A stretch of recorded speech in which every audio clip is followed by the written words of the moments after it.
everybody, it's Teepa and Charles Harris. Debra, and we are going to be talking about posterior cortical atrophy, a rare dementia, but when you have it, you have it. And it's a very unique dementia.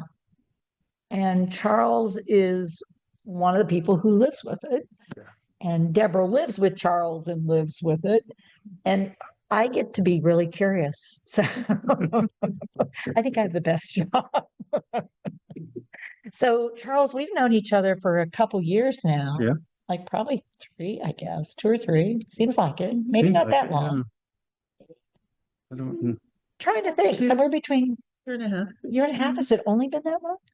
Well, no, because your daughter went to Duke for a whole year, right? Yeah. So 2 years. 2 years. So it was Yeah. sort of 2 years. Yeah, because she was here over the summer. Yeah. Okay. I'm just sort of trying to figure out a timeline, and obviously my awareness of the passage of time is a little bit questionable. So, Charles, let's go back because your dementia is probably an incredibly tricky one to try to identify, diagnose, get specific about. Can you take us back to how long ago it was when you had your very first inkling that life was not working the way it had been? I can't remember the year, but I remember like working at home or even at work, sorry, before that. Just walking down long hallways. I would bounce off the walls. Huh. And I'm not sure why I'm running into the wall. Door jams. Did you feel dizzy at all, or was No, it just suddenly I'm there. Don't really like oh, you see the doorway, you're right in the middle. Well, you think that you're right in the middle. yeah, And next thing you know, no, you're ran straight into the door jam. wow, They were evil.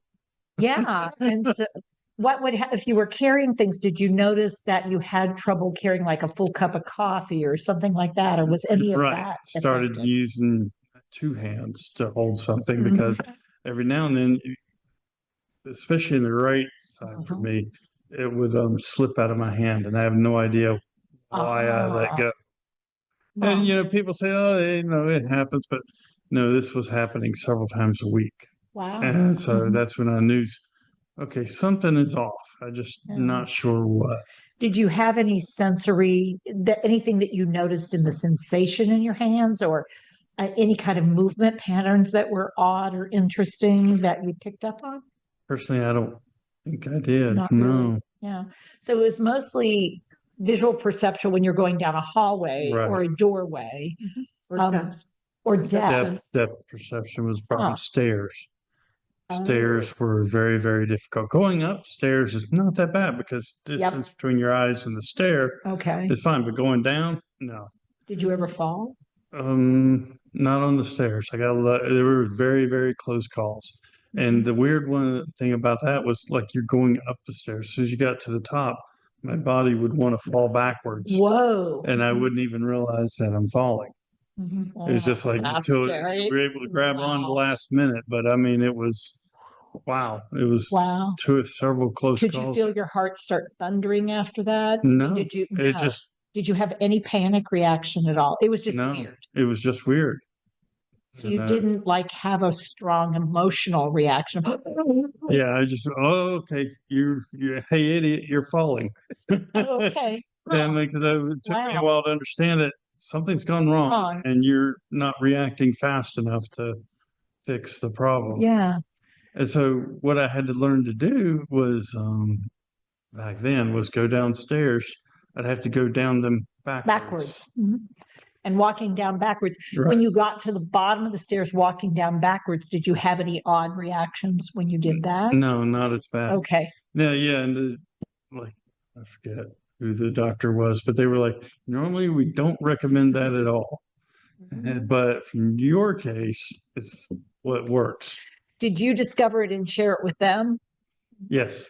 And that seems to be a pattern. That's a theme that we'll come back to over and over again for you. Yes.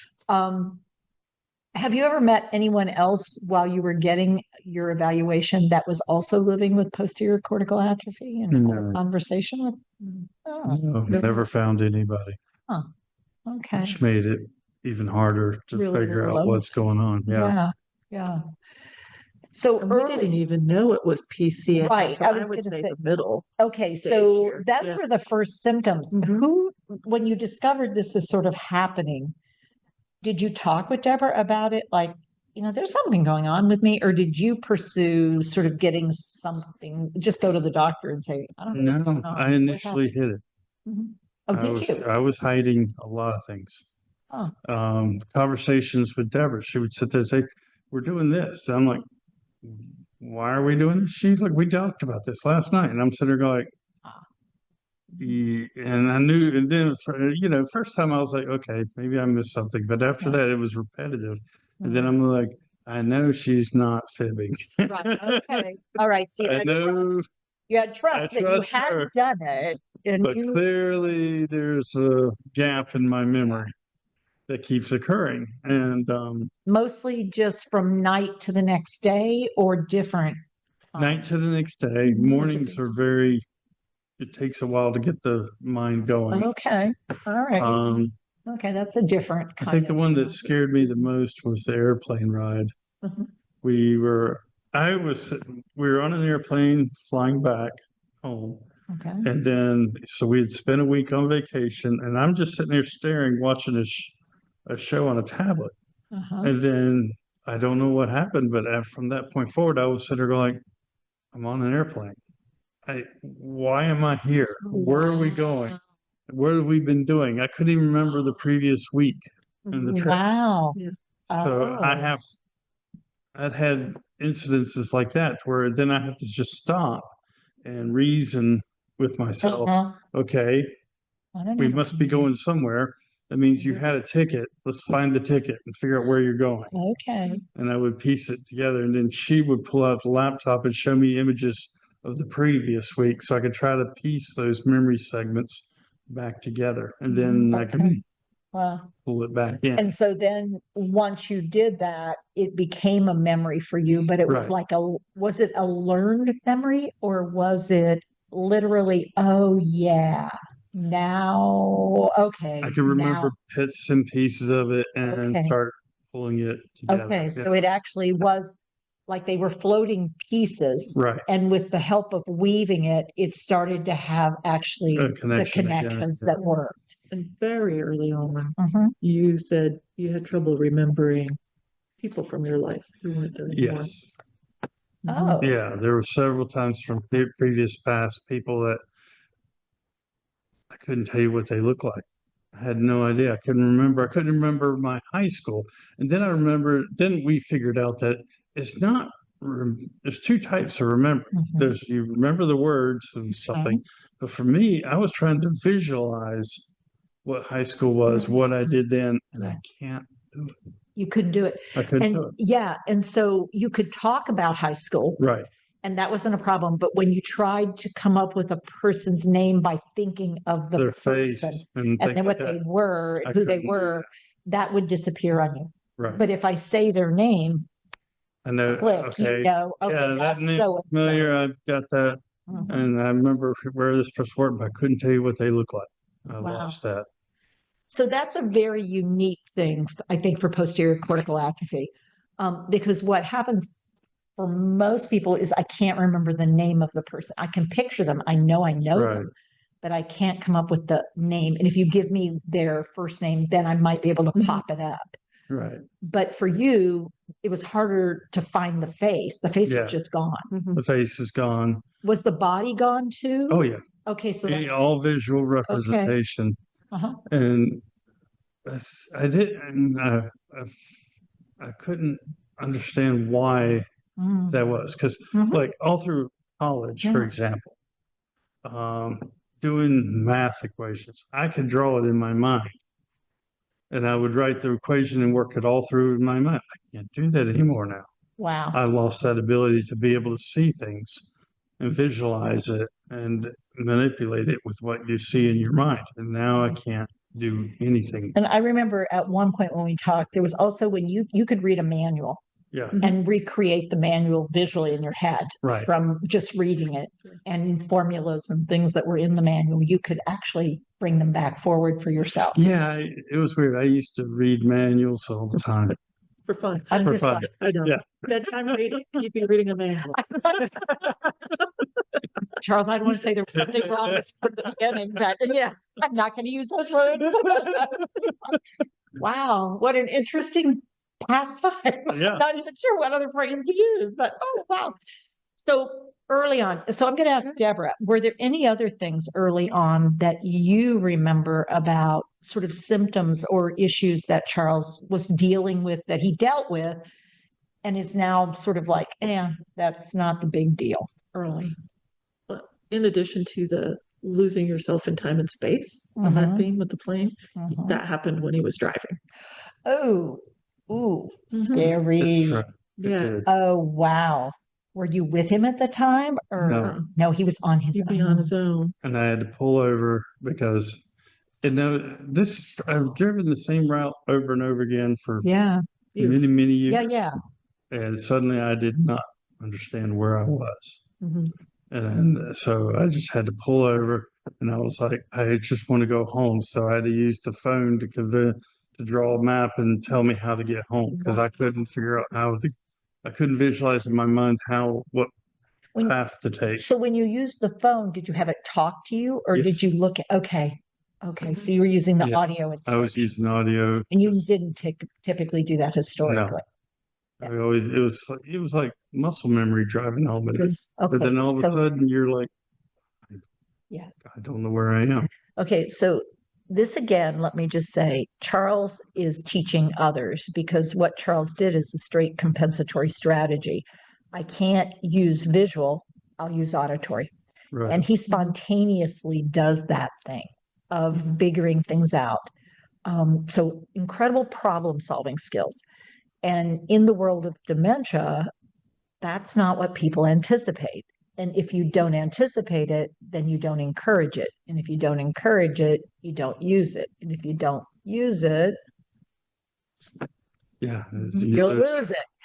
And so it's been really important that Charles actually uses so many skills. And it's great that we get to talk about it, because I think that's a missing piece for many people who are living with posterior cortical atrophy, is the idea of being your own problem solver. Yeah. And really having people around you acknowledge and recognize, wow, that is really effective. We don't usually ask people to do it that way, but that's a really smart strategy given the symptom you're identifying.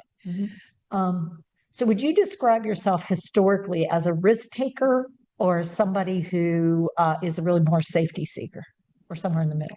Somewhere in the middle. Yeah. What were you risk taking about? What would you risk take on? I don't remember. There's several times in which I would be like, what have I got to lose? Just do it. Okay. Yeah. Is that true, Deborah? Yeah. When would he be a real safety seeker? When would you be real safety conscious? Driving. Somebody who's pulling over Driving. Yeah. versus trying to figure out while you're driving. I mean, that to me is Because safety it got conscious. to a point where I was like, you can't do this anymore. And I was like, even just I took the car out of the driveway down to the mailbox, for example. And when I got to the mailbox, I couldn't turn around. And it was because you're moving your head so much, the world's spun. And then I was like, you need to stop. Wow. This is it. Wow. How far from the moment when you were having those first symptoms of the hallway to that point how long did that take for you guys? That was a couple of years, wasn't it? Yeah. Okay. And because I was in denial a lot. I was telling myself, no, you're fine. Keep going. I think I'm going to give you a different word. You were in disbelief. Yeah. Yes. I don't want to use the word denial, because denial sounds like nothing's happening.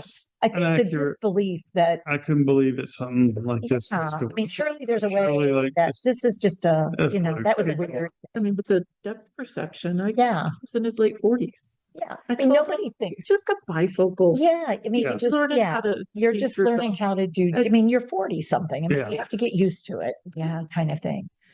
Yeah. Okay. Well, we're going to pause here. Deborah, anything else you want to add That's to the good. early? Mhm. Cool. We're going to pause, but we're going to come back and talk about mid-state life and how that shift. And we'll talk a little bit about time to stop working, time to stop this, time to change this. Mhm. Anyway, we'll be back.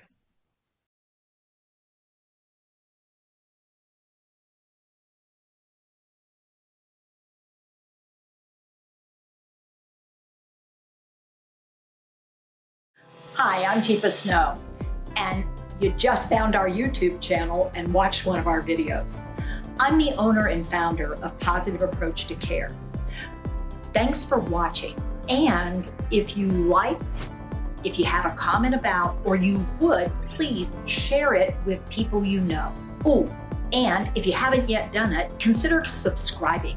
We'll let you know when the next new video comes out, and you might want to visit our website, www.teepasnow.com, where you'll find other resources as well. See you there.